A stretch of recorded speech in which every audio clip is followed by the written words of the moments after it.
All right, let's jump right into this explainer and shatter a very modern myth. I mean, most of us grew up with this comforting idea that childhood has always been this innocent, protected bubble, right?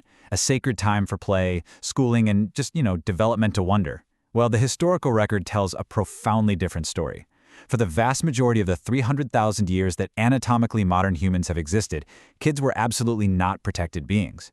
They were economic units, ritual objects, and frankly, expendable labor. So today, we're going to explore the real, completely unvarnished history of human childhood.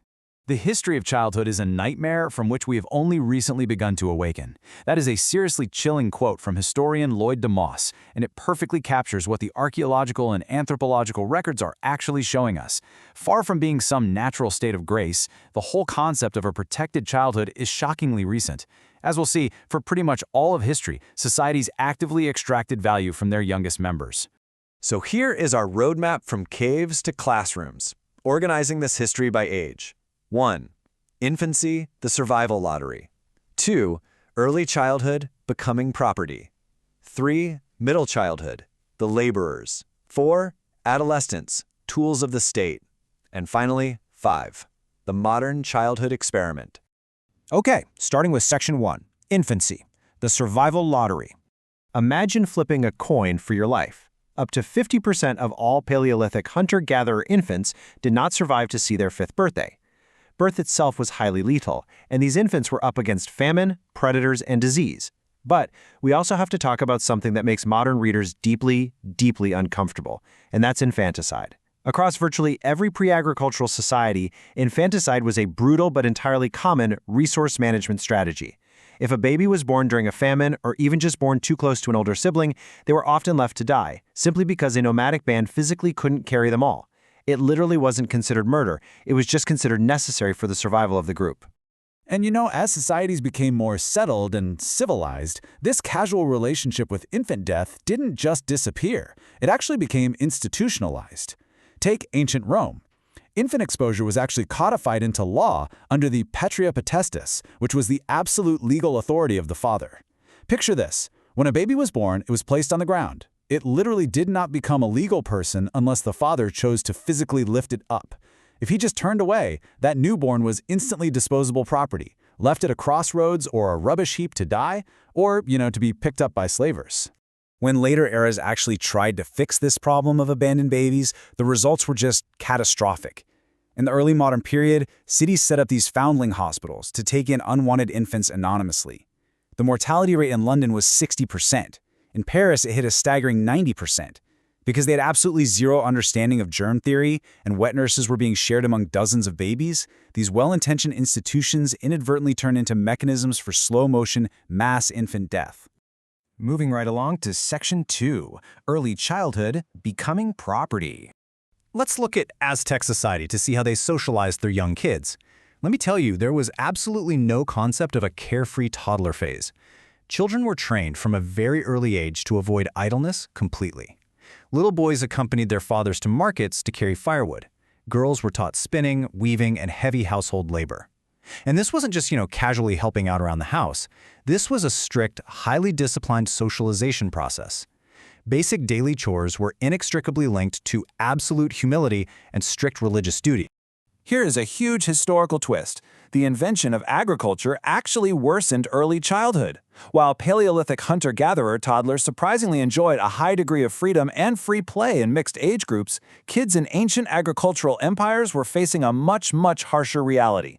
Because settled farming created property and debt, children themselves essentially became legal property. In places like Mesopotamia and Rome, if a harvest failed, children as young as 4 or 5 could be, and routinely were, legally sold right into debt slavery just to save the household. Which brings us to Section 3, Middle Childhood, the laborers.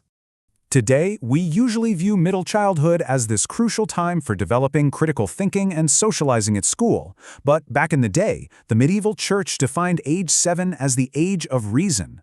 That meant a 7-year-old could officially distinguish right from wrong, making them legally and spiritually accountable for their sins. And it is absolutely no coincidence that this spiritual milestone perfectly, seamlessly aligned with the exact age a child became physically capable of doing hard agricultural labor. Let's just walk through the incredibly unsparing timeline of a typical medieval peasant child. Birth, immediate baptism. By age 4, you're minding fires and gathering items. At age 7, boom, you hit that age of reason, which means full work expectations begin. You're tending sheep, you're scaring birds away from the crops, and by the time you're 10 or 12, childhood is officially over. You're sent away into an apprenticeship or domestic service, legally bound by a contract to give the first 7 to 10 years of your working life directly to a master. Now, take that deeply ingrained agricultural expectation of child labor, combine it with modern machinery, and you get the early industrial revolution. It was an absolute nightmare for kids.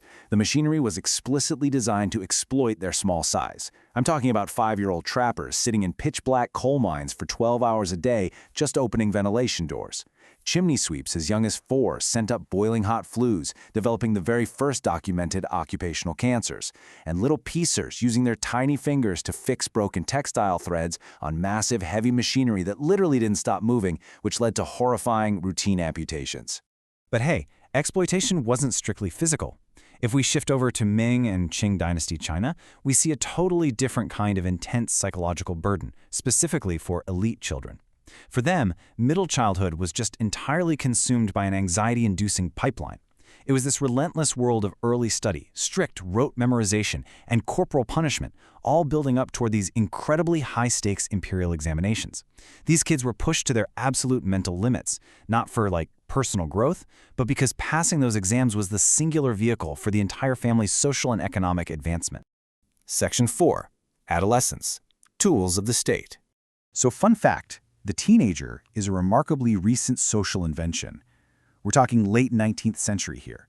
For most of history, hitting puberty did not mean you got to go to high school, hang out with friends, and find yourself. It signaled immediate adulthood.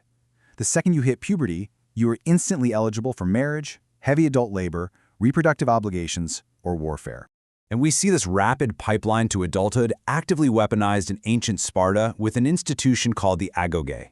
At age 7, the state basically just confiscated boys from their families. Right through childhood and adolescence, they were subjected to systemic hardship, intentional deprivation, and violent obedience training.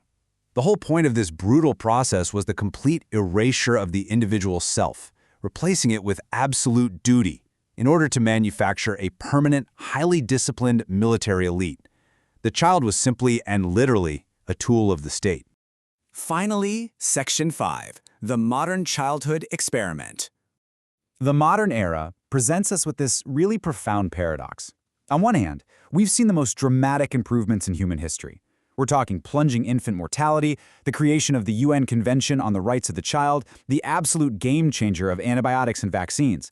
Yet this exact same century produced the industrial-scale murder of 1.5 million Jewish children in the Holocaust, millions of kids dead in state-engineered famines, and the industrial-scale abuse of indigenous children in residential schools, an atrocity that Canada's Truth and Reconciliation Commission has rightfully termed a genocide. So we built systems to protect children, but at the very same time, we built systems that destroyed them on a scale we'd never seen before. And if you're sitting there thinking, well, at least the exploitation of middle childhood labor is a thing of the past, think again. The International Labor Organization estimates that 160 million children are currently trapped in globalized child labor today. Think about that number. The cobalt inside the battery of the smartphone or computer you are literally using right now, it may well have been mined by a child in the Congo. The fast fashion we all wear, the chocolate we eat, it's deeply, deeply tied to underage workers. The history of child labor didn't end. The geography simply shifted to places where supply chains are incredibly long and enforcement is practically non-existent. Which leaves us with a pretty heavy, final, provocative question. Given the realities of our global supply chains and the immense modern pressures we place on kids today, have we really awakened from the nightmare of childhood history? Or have we just kind of moved the nightmare somewhere we don't have to look at it?